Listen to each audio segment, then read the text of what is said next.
नमस्कार दर्शकों, कैसे हैं आप। आशा करती हूँ आप सब बहुत अच्छे होंगे। हमेशा की तरह आज भी मैं आपके लिए एक नई कहानी लेके आई हूँ जिसका शीर्षक है लालच। एक बार की बात है, एक ऋषि अपनी कुटिया में बैठे थे। तभी उनको एक आवाज़ सुनाई दी, बचाओ। ऋषि तुरंत कुटिया से बाहर आए और देखा कि एक छोटा चूहा करहा रहा है। ऋषि ने पूछा, क्या हुआ। चूहे ने बताया, एक कौवा मुझे अपनी चोंच में दबाकर ले जा रहा था। जब उसने काँव काँव बोला तो उसकी चोंच से मैं बाहर गिर गया। भगवान का लाख लाख शुक्र है कि मेरी जान बच गई। ऋषि को उस चूहे पे दया आई। उन्होंने सोचा कि क्यों ना इसे बिल्ली बना दूं ताकि इसको किसी पक्षी का भय नहीं रहेगा। ऋषि ने तुरंत मंत्र पढ़ा और चूहे को बिल्ली बना दिया। चूहा बड़ा खुश हुआ। ऋषि कहते हैं कि जाओ, अब तुम्हें डरने की कोई ज़रूरत नहीं है। अब वह ऋषि के साथ रहने लगा। एक दिन अचानक ऋषि की कुटिया में एक कुत्ता आया। उसने कुत्ते की नज़र बिल्ली पर पड़ी। कुत्ता तुरंत बिल्ली पर झपटा। बिल्ली चिल्लाई, गुरु बचाओ, गुरु बचाओ। ऋषि उस समय स्नान करके आ रहे थे। उन्होंने देखा कुत्ता बिल्ली को परेशान कर रहा है तो उन्होंने तुरंत मंत्र पढ़ा और बिल्ली को भी कुत्ता बना दिया। वो कुत्ता बनकर इतना खुश हो गया कि उसकी खुशी का कोई ठिकाना नहीं रहा। चूहे से बिल्ली बना, बिल्ली से कुत्ता बन गया।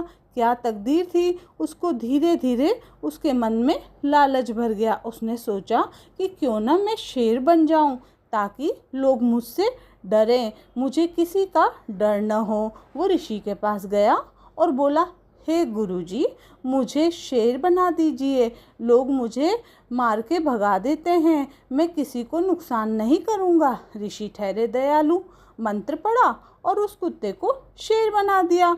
अब वह शेर बनकर अपने आप को बड़ा ही भाग्यशाली समझने लगा और लोगों को डराने लगा। एक दिन उसके मन में लालच आया, क्यों ना मैं ऋषि को मार दूं ताकि कोई यह न जान पाए कि मैं पहले चूहा था, फिर बिल्ली बना, बिल्ली से कुत्ता बना, फिर कुत्ता से शेर बन गया।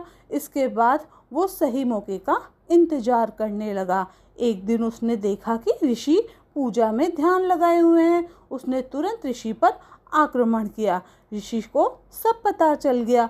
उन्होंने उस चूहे को तुरंत ही वापस चूहा बना दिया। उसे पुनः पहले वाली अवस्था में लाकर खड़ा कर दिया, जिससे वो वापस चूहा बन गया। ऋषि ने चूहे को इस गंदी हरकत के लिए अपने घर से भगा दिया, जिससे चूहे की जान फिर से खतरे में आ गई। पता है आपको इस कहानी से हमें क्या शिक्षा मिलती है। हमें लालच कभी नहीं करना चाहिए। लालच आदमी को अंधा बना देता है। जिसके पास जितना है उसी में उसको संतुष्ट रहना चाहिए। कैसी लगी आपको ये कहानी। अगर अच्छी लगी हो तो मेरे चैनल को लाइक कीजिए।